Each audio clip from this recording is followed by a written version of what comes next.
Hello guys and welcome to another YouTube video. Today I'll be showing you how do you use the microphone, how do you record on the iPhone's screen recording using its own built-in microphone settings, like how to use the mic with the recording. So usually when your iPhone starts up and you're making a video, you're recording something, only the apps are recorded, only the sound of the apps is recorded, and you're not able to listen to any surrounding voice or your own voice if you're talking while recording.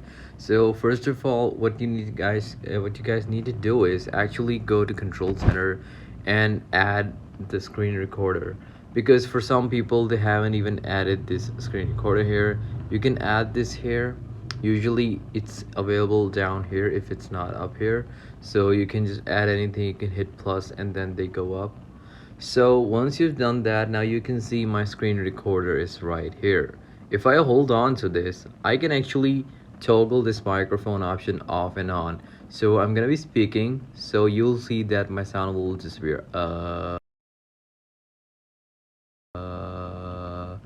So now that is a good example. I hope that worked. I will be seeing this in the post, but it most probably did. That is how you toggle the microphone on and off on the iPhone's screen recording. So I hope this trick was helpful. I hope this video was helpful, and I'll see you in the next one. Thank you.